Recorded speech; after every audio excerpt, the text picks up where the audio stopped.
चलिए शुरू करते हैं। आइए अभ्यास करेंगे प्रश्न उत्तर। पहले प्रश्न में वो कह रहा है कि आपको कुछ संख्याएं दी गई है, इनमें से आपको अलग अलग भागों में से बांटना है। सबसे पहले पूछ रहा है प्राकृतिक संख्या कौन कौन सी इसमें से। आप देखिए प्राकृतिक संख्या कौन सी होती है।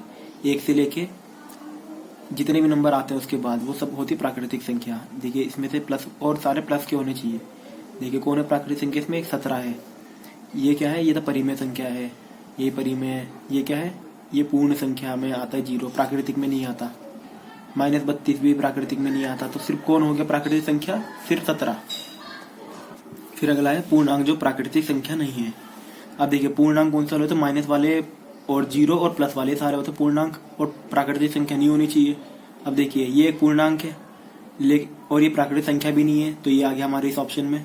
ये एक पूर्णांक है लेकिन ये प्राकृतिक संख्या है, तो उसने कहा कि प्राकृतिक संख्या नहीं है, तो इसे हम नहीं लेंगे। उसके बाद ये तो परिमेय है, ये भी परिमेय है, ये भी पूर्णांक है, और ये प्राकृतिक है क्या, ये प्राकृतिक नहीं है, तो ये हमारे इस ऑप्शन में आ जाएगा। ये परिमेय, ये परिमेय, ये अपरिमेय, ये अपरिमेय। हाँ ये वाला देखिए ये पूर्णांक है और ये माइनस वाला है, ये प्राकृतिक नहीं है, तो ये हमारे इस ऑप्शन में आ जाएगा। अपरिमेय संख्या जो प्राकृतिक संख्या नहीं है। अपरिमेय संख्या कौन कौन सी है, ये है, ये प्राकृतिक है नहीं है, ये है, ये प्राकृतिक नहीं है। ये भी परिमेय संख्या है, ये प्राकृतिक है नहीं है, ये भी परिमेय संख्या है, ये प्राकृतिक है नहीं है। अब आप सोचेंगे कि ये वाले भी तो हैं, ये भी तो परिमेय संख्या है, तो देखिए इसके नीचे 1 लगा दे, ये भी तो परिमेय संख्या बन गई, लेकिन ये प्राकृतिक नहीं है। ठीक है, तो ये भी हमारा इस ऑप्शन में आ गया। कौन है ये, -3/1 और 17 के नीचे 1 लगा देते, तो ये भी परिमेय संख्या बन गया, लेकिन ये प्राकृतिक है। हमें कौन सी चाहिए, जो प्राकृतिक संख्या नहीं है। 0 के नीचे 1 लगा दे तो ये कौन हो गया, ये हो गया परिमेय संख्या, और ये प्राकृतिक है, ये प्राकृतिक नहीं है। -32 के नीचे 1 लगा दे तो ये हो गया परिमेय संख्या, और ये प्राकृतिक है, ये प्राकृतिक नहीं है, तो -32 भी हो गया हमारे ऑप्शन में। उसके बाद ये भी परिमेय संख्या, प्राकृतिक नहीं है, तो हमने लिख ही चुके। ये तो अपरिमेय संख्या, ये भी अपरिमेय संख्या है। अब वो पूछ रहा है अपरिमेय संख्या। अपरिमेय संख्या हमने बताया था रूट वाले जो होते हैं वो सारे अपरिमेय संख्या होते हैं। ये रहा एक रूट वाला और ये रहा एक रूट वाला, है ना। ये पूरा देखिए रूट वाला मतलब रूट में कुछ भी होना चाहिए, चाहे प्लस के साथ रूट हो, माइनस के साथ रूट हो, या खुद ही रूट हो, या मल्टीप्लाई में रूट हो, डिवाइड में रूट हो, तो वो क्या होता है, एक अपरिमेय संख्या। तो ये दोनों क्या हो गए, अपरिमेय संख्या। इसी की तरह प्रश्न नंबर 2 में कह रहे हैं निम्न पूर्णांकों को परिमेय संख्या में लिखिए। अब देखिए ये एक पूर्णांक है, अब इसके नीचे कुछ नहीं है तो उसके नीचे क्या होता है, 1 लगा दो तो ये क्या बन गया, परिमेय संख्या बन गया। परिमेय संख्या कौन सी होती है, P/Q वाली फॉर्म वाली। ये हो गया P/Q, मतलब ऊपर भी एक नंबर और बट्टे के नीचे भी एक नंबर होना चाहिए। अब 13 है, 13 को क्या लिख सकते हैं आप, 13/1। 0 को क्या लिख सकते हैं, 0/1। बाकी के इसके जितने पार्ट है वो सारे आपके हो गए होमवर्क। अब बढ़ते तीसरे प्रश्न की ओर। परिमेय संख्या का न्यूनतम रूप लिखिए। पहले है 6/8। आप सेम टेबल से काटिए, 2 से काटिए, 2 तिया 6, 2 चौक 8, तो कितना आ गया, 3/4। अब इसके आगे कट रहा नहीं कट रहा तो ये आंसर यहीं तक रुक जाएगा। फिर है 14/21। 7 से काट दीजिए, 7 दूनी 14, 7 तिया 21। फिर 17/153। 17 के टेबल में 153 आता है, तो 17 एकम 17 और 17 नहीं में 153। यह माइनस का इसलिए आया क्योंकि ऊपर वाला माइनस का था, तो आंसर कितना हो गया, -1/9। फिर 13/273, तो 13 एकम 13। अब देखिए ये है 273, 13 दूनी 26, 26 यहाँ से कितना बचा, 1, और अगला 3 नीचे उतरा तो कितना हो गया, 13। फिर 13 एकम 13, कितना हो गया, 1/21। अब इस निम्न परिमेय संख्या को दशमलव रूप में व्यक्त करना है। तो सबसे पहले 11/80, तो नीचे वाला बाहर रहता है, ऊपर वाला अंदर रहता है, तो अंदर हो गया 11, बाहर हो गया 80। अब देखिए 11 छोटा था 80 से, तो हमने क्या करा, पॉइंट लगाया, बिंदु लगाया, तो हमें क्या मिल गया, एक 0। ठीक है, तो ये कितना हो गया, 110। तो 80 एकम 80, यहाँ से कितना बचा, 30 बचा। अब फिर छोटा पड़ेगा था, तो हमें पॉइंट से एक 0 हर स्टेप पे मिलते रहता है, तो वो 0 हमें इस पॉइंट ने दे दिया। ये कितना हो गया, 300। फिर 80 तिये 240, फिर यहाँ से बचा कितना, 60। फिर पॉइंट ने एक और 0 दे दिया अगले स्टेप में, 80 सत्ते 560, यहाँ बचा 40। फिर पॉइंट ने एक और 0 दे दिया, फिर 80 पंजे 400। तो इसी तरह हमारा पूरा आंसर यहाँ पे ये कट गया, तो हमारा आंसर क्या बचा, 0.1375। ये हो गया हमारा आंसर। ठीक है,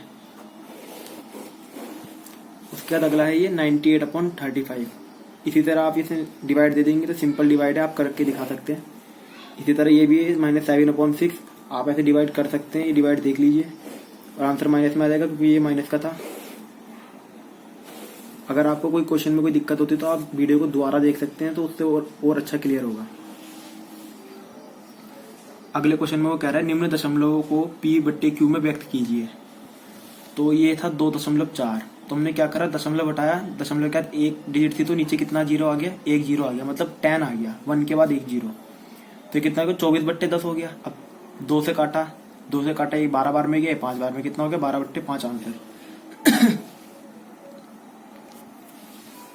अगला है माइनस का 0.32। माइनस का 0.32 है, पॉइंट हटाया, पॉइंट का 2 डिजिट थी तो नीचे 2 जीरो आ गए। फिर किससे काटा हमने, 4 से काटा, 4 से 32 को काटा 8 बार में गया, 4 से 100 को काटा 25 बार में गया, और ये माइनस का साइन था, यहाँ माइनस का साइन आया, कितना आ गया माइनस का 8/25 आंसर। फिर 8.14 में फिर पॉइंट हटाया, 2 जीरो नीचे आ गए, फिर 2 से काटा, 407/50 आ गया हमारा आंसर। अगला पार्ट है 3.24 के ऊपर बार। 2 4 के ऊपर बार का मतलब 2 4 2 4 2 4 ऐसे करके रिपीट हो रहा है। तो हम क्या करते हैं, इस वाले क्वेश्चन में इसको पहले x मान लेते हैं। माना x बराबर 3.24 2 4 2 4 ऐसे चले जा रहा है। ये डैश का मतलब है कि ऐसा चले जा रहा है, तभी इसके ऊपर बार लगा है। इसको हमने दे दिया पहला समीकरण नाम। अब देखिए, जितने ये संख्याओं के ऊपर बार लगा होता है उतने हम जीरो का यूज करते हैं। जैसे यहाँ 2 संख्या थी तो 2 जीरो का मतलब किससे 100 का यूज करेंगे। अगर एक संख्या होती तो 10 का यूज करते, 3 होती तो 1000 का यूज करते, 2 है तो किसका यूज करा 100 का। दोनों तरफ 100 से गुणा करने पर, ठीक है, दोनों तरफ 100 से गुणा करा तो ये कितना हो गया, ये तो 100x हो गया। और यहाँ क्या हुआ, देखिए इससे क्या होगा, जितने डिजिट होगी उतने जीरो से गुणा करने पे क्या होगा, जितना ये बार वाला होगा, जैसे 2 डिजिट वाला है 3 डिजिट वाला है, वो पूरा उछल के पॉइंट की इस तरफ आ जाएगा। ठीक है, जैसे यहाँ से ये 24 के ऊपर बार था तो ये पूरा उछल के कहाँ आ गया, पॉइंट की इस तरफ आ गया। तो कितना हो गया 324 पॉइंट। फिर जो उसके बार के बाद वाला था 24 24 24, बाकी जो बचे 24 है वो ऐसी के वैसे चलते रहेंगे, 24 24 24 डैश डैश डैश। ये हो गया दूसरा समीकरण। अब हम क्या करते हैं, समीकरण 2 में से समीकरण 1 को घटा देते हैं।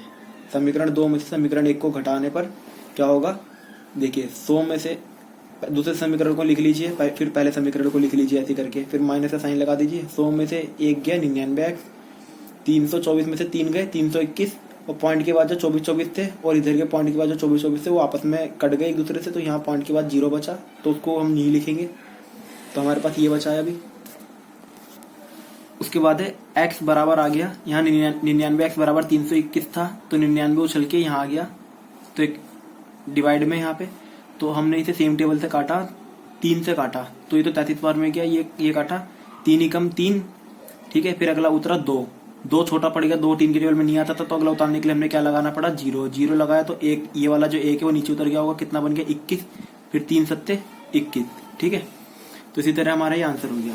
इसी तरह अगला पार्ट है, उसने दे रखा 0.415 इसका मतलब है कि 415 पर बार होगा वो, तो हमने मान लिया x बराबर 0.415 पर बार, है ना। तो x यहाँ से कितना हो गया 0.415 डैश पहला समीकरण।